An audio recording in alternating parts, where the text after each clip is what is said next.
Good afternoon, everyone. We're now going to proceed to the 13th bracha of Shemona Esrei, the bracha of מבטח Ltzadikim. There's some complicated concepts in here that we're going to try to simplify in the time that we have. So the first, we're going to break the bracha down. There are two parts of this bracha. First of all, there's a list of people, which is tzadikim, chasidim, ziknei amcha beis Yisrael, pleitas Ephraim, gerei hatzedek, and aleinu. The righteous, the pious, the elders of the Jewish people, the remnant of the sages, the righteous converts, and us. That's a list of people. And after this, we ask for a sachar toiv, a good reward for a different group. To all the people who trust in your name. Now, there seems to be a special reference of the subject of bitachon, trust, in this bracha. In the Chasima, we say Hashem is described as a mishanu miftach. And also in the Me'ein Chasima, we say ki becha batachnu. So we could describe this bracha almost as a bracha of trust, and that's, in fact, the Yerushalmi, that is how it's described, as מבטח Ltzadikim. So let's try to get into this a little bit, the list of people and the concept of bitachon and hishtadlus, which could be its own hours-long share. We're going to try to just give you a basic concept, which I think is not understood so clearly, and I will try to articulate in the time that we have. So in order for a person to act as Hashem wishes and Hashem wants, in order for a person to act in the Tselem Elokim, that he was created in Hashem's image, what we have to realize is that sometimes we have to step out, and we have to act as though Hashem does not exist. It sounds like that's an apikaris sentence, but hear me out. For example, if I pass by a lake and I see somebody drowning, so if I would have only bitachon in Hashem and just rely on hashgacha, then I'll know that Hashem will either save him without my help. That's the conclusion I'll come to, because I have trust in Hashem, so I know Hashem will save this guy. Or in the other way, maybe he'll drown because he deserves to drown, and Hashem is going to make sure that he does drown despite my best efforts. That's if I only had just bitachon and just trusting in the Rebbeinu Shalom, just believing. That's the conclusion that I will get to. But of course we know that that's not the case, because you can't just stand by as someone's being killed, otherwise you're going to be guilty of the death. So what do you have to do? You have to realize that you have total responsibility for your evil actions, and faith may say that Hashem killed him, this person, but morality, Torah morality, says that I am the one that killed him by my inaction.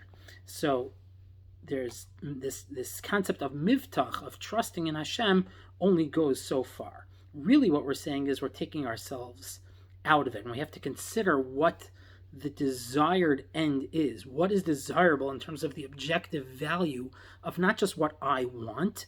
It's easy to know what I want, but we have to know, what does Hashem want? What's the proper course of action in any given real life situation?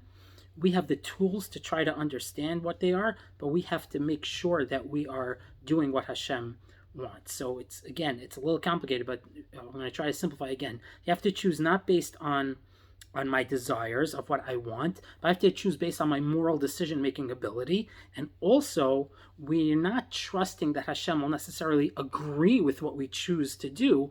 Rather, what we're doing is we're trusting that he's going to fulfill the goal that guided us, i.e. doing good.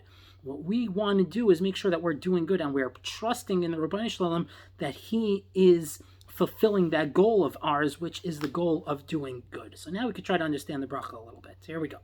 So this is not a general bracha asking that Hashem be good to good people. It's requesting that Hashem fulfill the trust of those who take moral responsibility for the world.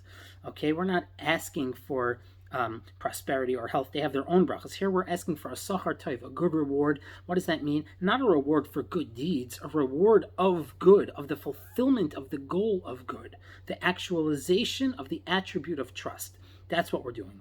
The good reward, the sachar toiv, is promised to those who truly trust in Hashem. Not just someone who is religiously optimistic, but a commitment to the advancement of good in the world. So now we can understand also the list that we have, a list of the names of the people in here.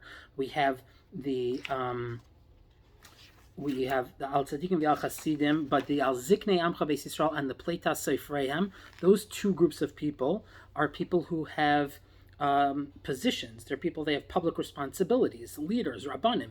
So too tzadikim and chasidim, even maybe on a more private level, but they have a certain responsibility that they have for their surroundings.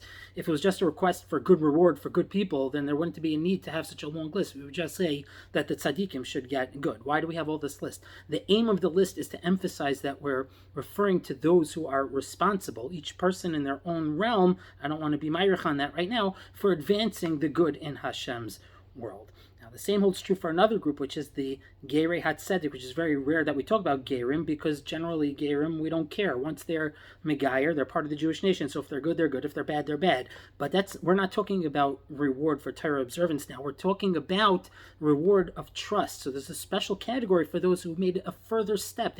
They made a moral decision in their life beyond that's expected of born Jews.